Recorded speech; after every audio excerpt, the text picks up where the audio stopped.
রাত তখন প্রায় 1টা। হঠাৎ ফোনটা বেজে উঠল। প্রচুর বিরক্তি নিয়ে ঘুম চোখে ফোনটা হাতে নিতে দেখলাম অচেনা নাম্বার। প্রথমে ভাবলাম ধরবো না, তারপর মনে হলো বিপদে পড়ে কেউ যদি ফোন করে রিসিভ করা উচিত। ঘুম জারনা গলায় হ্যালো বলতেই অপর প্রান্ত থেকে শোনা গেল এক কাকুতি ভরা কণ্ঠ। হ্যালো বাবু, আমি মা বলছি, কেমন আছিস বাবা? থতমত খেয়ে গেলাম প্রথমে। তিনি বলতে থাকলেন, কতদিন তোকে দেখি না বাবা, আমার সোনা দাদু ভাই কেমন আছে রে? আর বৌমা, তোরা এসে একবার দেখা করে যা না রে বাবা তোদের বুড়ো মায়ের সঙ্গে। জানিস বাবু, আমার যখন কেমো চলে খুব কষ্ট হয় তখন। আমি তখন চোখ বুজে কি ভাবি জানিস?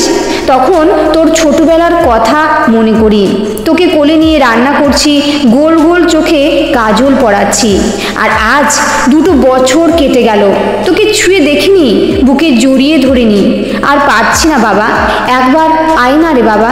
ডাক্তার বলেছে খুব বেশি দিন নেই রে আমি। আর আমার তখন চোখের জলের ধারা। জন্মের সময় মা হারা ছেলে, আমি মা শব্দটাই আমার কাছে ভীষণ দামি। বুঝলাম এই মা বৃদ্ধাশ্রমে ফেলে রেখে যাওয়া ছেলেকে ফোন করতে গিয়ে ভুল করে আমার নাম্বার ডায়াল করে ফেলেছেন। চোখ মুছতে মুছতে বললাম, বেশি দিন নেই মানে? আমায় ছেড়ে কোথায় যাবে তুমি? তুমি ঠিক সুস্থ হয়ে যাবে মা। উনি বললেন, পাগল ছেলে আমার, কান্দিস না বাবু। আমি বিতান ঘোষ। এই 2 কামরার ফ্ল্যাটে ছিল আমার আর এক বাবার সংসার। বাবার মৃত্যুর পর আমি একা, ভীষণ একা। আমার 2-1জন ভালো বন্ধু আছে, তারাই মাঝে মাঝে বাড়িতে এলে বাড়িটা প্রাণ ফিরে পায়। একা একা এ বাড়িতে দম বন্ধ হয়ে আছে আমার। তাই রাতটুকু ছাড়া পুরোটা সময় আমি বাড়ির বাইরেই কাটাই। মা ছাড়া জগৎ কেমন তা আমি জানি। ছোট থেকে কেবল দেখেই এলাম বন্ধুদের মায়েরা তাদের হাত ধরে নিয়ে এসেছে, স্কুল ছুটির পর অপেক্ষা করছে, শাড়ির আঁচল দিয়ে কপালের ঘাম মুছিয়ে দিচ্ছে, কখনো দুষ্টুমি করার জন্য বকাবকিও করছে।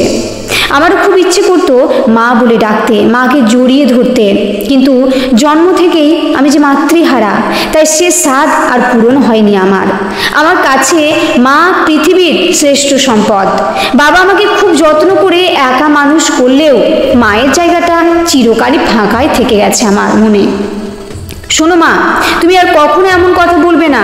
ঠিক মতন ওষুধ খাবে, খাবার খাবে, দেখবে ভালো হয়ে যাবে তুমি। তোমার বাবু সবসময় তোমার পাশে আছে। মা, তুমি এক কাজ করো, কাউকে বলো আমার নাম্বারটা লিখে নিতে।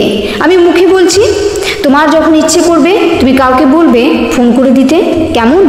ঠিক বলেছিস বাবা, সুগারে চোখে আর ভালো দেখতেও পাই না। আর আমি একদিন গিয়ে তোমার কাছে একটা ফোন দিয়ে আসবো, আমার নাম্বারটা সেভ করে দেব।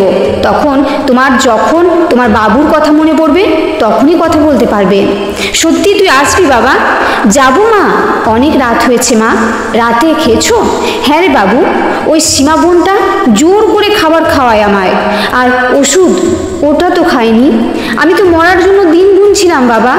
এমন বলতে নেই মা, কত মানুষ শুধুমাত্র বাঁচার জন্য কত লড়াই করে যাচ্ছে জানো মা, আর তুমি এমন কথা বলছো? বলো, যাও ওষুধটা খেয়ে নাও। হ্যাঁ বাবু, আজ আমি ওষুধ খাবো। আমি বাঁচতেই হবে তোকে দেখার জন্য, তোকে একবারটি বুকে জড়িয়ে নেওয়ার জন্য। আচ্ছা মা, সব হবে, এখন ঘুমিয়ে পড়ো লক্ষ্মী মেয়ের মতো, কাল আবার কথা হবে। নাম্বারটা তো লিখে দিয়েছি তোমায়। হ্যাঁ বাবু, আজ আমি ঘুমাবো, শান্তিতে ঘুমাবো। সেদিন সারাটা রাত জেগে কাটিয়েছি আমি। একটা দলা পাকানো কষ্ট কান্না হয়ে ঝরে পড়েছে আমার 2 চোখ বেয়ে। মনে মনে আফসোস করেছি সেই ছেলের জন্য, যে কিনা মা থাকার মতো ভাগ্য নিয়ে বেঁচে থেকে সবচেয়ে দামি সম্পদটা হারিয়ে বসে আছে।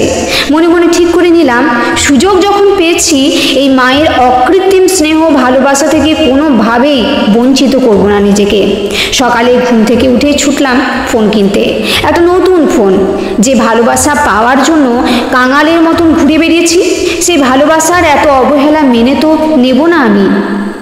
রাতে আসা ফোন নম্বর থেকে জেনে নিলাম বৃদ্ধাশ্রমের ঠিকানা। তারপর বেরিয়ে পড়লাম আমার অচেনা মায়ের সন্ধানে। বৃদ্ধাশ্রমের গেটে ঢোকার মুখে দেখলাম কত অসহায় বৃদ্ধ মানুষ তাদের সন্তানদের পথ চেয়ে ক্ষীণ দৃষ্টিতে তাকিয়ে আছেন পথের দিকে। বৃদ্ধাশ্রমে গিয়ে সব কিছু খুলে বললাম, অনুরোধ করলাম মায়ের সাথে দেখা করার সুযোগ দেওয়ার জন্য। ওনারা আমাকে অনুমতি দিলেন। মায়ের ঘরের সামনে নিয়ে গিয়ে একজন মহিলা বললেন, দেখো তোমার সাথে কে দেখা করতে এসেছে। মা চমকে উঠে বিড়বিড় করে বলে উঠল, বাবু এলি বুঝি। ঘোলাটে চোখে মা আমার দিকে তাকিয়ে ভুরু কুঁচকে তাকালো। আমি ধরা গলায় বললাম, মা আমি বিতান, তোমার ছেলেই আমাকে তোমার কাছে পাঠিয়েছে। এই দেখো তোমার জন্য একটা ফোনও পাঠিয়েছে। মায়ের চোখ দিয়ে জল গড়ালো, কিন্তু ঠোঁটে ফুটে উঠল হাসি। বলল, পাগল ছেলের কাণ্ড দেখেছ, ছেলেটা চিরকাল পাগলই রয়ে গেল। আচ্ছা ও কবে আসবে? আমি বললাম, আসবে মা আসবে, ওর যা কাজের চাপ, ভীষণ ব্যস্ত। আমি কিন্তু মাঝে মাঝে আসবো তোমার সাথে দেখা করতে। মা আমার মাথায় হাত বুলিয়ে বলল, আসবি বাবা, অবশ্যই আসবি। আমি বললাম, চলো মা এবার একটু ঘরের বাইরের বাগানটায় বসবে আমার সাথে। মা বলল, আর জোর পায় না রে বাবা। আমি বললাম, পারবে, চেষ্টা করো, ঠিক পারবে। আমি তোমায় শক্ত করে ধরে থাকবো। মায়ের হাত ধরে বাইরে বেরোতে এক বৃদ্ধা বলে উঠলেন, সুমিত্রা তোমার ছেলে এলো বুঝি? মা হেসে বলল, ছেলেই। একজন বললেন, সুমিত্রা কতবার বলেছি একটু বাইরে বেরিয়ে হাঁটাহাঁটি করো। না বাবা, তোমার মাকে বলে যেও যেন একটু নিজের যত্ন নেয়। ফেরার সময় মাকে বলে এলাম, আবার আসবো মা, ফোনটা দিয়ে বলে এলাম। ইচ্ছে করলে তোমার বাবুকে কল করবে। তোমার ছেলে যতই ব্যস্ত থাকুক তোমার কল নিশ্চয়ই রিসিভ করবে। সেও তোমাকে খুব মিস করে।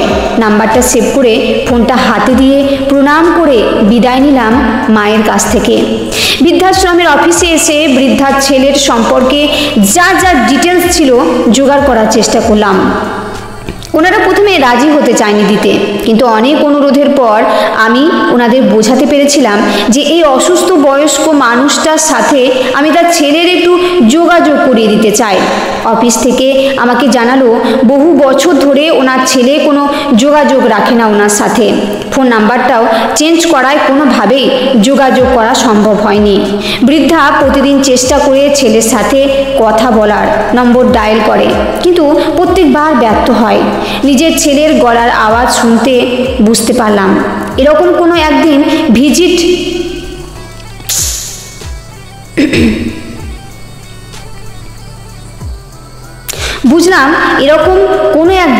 ডিজিট ভুল ডায়াল করার জন্যই আমার কাছে রং নাম্বারে কল চলে এসেছিল। সেদিন রাতে আবার বেজে উঠল আমার ফোনটা। হ্যালো বাবু, খেয়েছিস? বললাম, তুমি ওষুধ খেয়েছো মা? হ্যাঁ বাবা খেয়েছি। জানিস বাবু, তোর পাঠানো ফোনটা আমি আশ্রমে সবাইকে দেখিয়েছি। জানিস বাবু, সবাই বলেছিল তুই নাকি তোর মাকে ভুলেই গিয়েছিস। ওরা কি বোকা, ওরা জানে না তুই তোর মাকে কত ভালোবাসিস। জানিস বাবু, আজ আমি ভীষণ খুশি, আবার বাঁচতে চাই আমি চোখ বুঝলাম। আমার মিথ্যে বলাটা যদি অন্যায় হয়ে থাকে হোক, কিন্তু মায়ের খুশিটা আমার কাছে ভীষণ গুরুত্বপূর্ণ। কেন জানি না বাবা মা না থাকা সত্ত্বেও আমার আর একা মনে হচ্ছিল না। আর ঠিক এইভাবে শুরু হলো আমাদের মা ছেলের সম্পর্ক। মায়ের বাবুর প্রক্সি দিতে দিতে একসময় মেনে নিলাম আমার মা আছে, যে কিনা প্রতিনিয়ত আমার খোঁজ রাখে। এরপর 6 মাস কেটে গেছে। রোজ রাত্রে মায়ের সাথে কথা হয় আমার। শারীরিক কষ্টে যখন মায়ের রাতে ঘুম আসে না, আমিও ফোনের উপরে রাত জাগি। অফিসের লাঞ্চ টাইমে মাকে ফোন করতে করতেই খাওয়া শেষ করি। বন্ধুরা বলে, কিরে ভাই গার্লফ্রেন্ড? আমি অহংকার করে বলি, না না, আমি আমার মায়ের সাথে কথা বলছি। মা আজও জানে না আমি তার বাবু নই, আর জানতেও চাই না। এই ভালোবাসার ভাগ আমি কাউকে দিতে চাই না। আমি চেষ্টা করেছিলাম মায়ের সাথে তার ছেলের যোগাযোগ করিয়ে দিতে, কিন্তু সেই অকৃতজ্ঞ বোকার ছেলে মায়ের পরিচয় স্বীকারই করেননি। আমিও জোর করিনি। আমি প্রতি সপ্তাহে একবার করে মায়ের সাথে দেখা করতে যাই। বন্ধুদের নিয়ে গিয়ে মায়ের জন্মদিন পালন করতেও ভুলিনি। মায়ের ওষুধ, খাবার, ফল সব দিয়ে আছি। মায়ের চিকিৎসার খরচের দায়িত্ব আমি নিয়েছি। মা এখন অনেকটা সুস্থ, কেমো শেষ হয়েছে। কেমো চলার সময় আমি হাসপাতালে গেছি, পাশে থেকেছি মায়ের ছেলের বন্ধু হিসাবে। মা, আমি দুজনেই ভালো আছি। দুজন দুজনের পরিপূরক হয়ে দিব্যি কেটে যাচ্ছে দিনগুলো। আমার মায়ের অভাব পূরণ হয়েছে, আর আমি থেকে গেছি মায়ের ছেলে হয়ে। আসলে যার যেটা থাকে সে তার কদর বোঝে না। কদর বোঝার জন্য কোনো কোনো সময় অভাবের প্রয়োজন হয়। গল্পটি এই পর্যন্তই।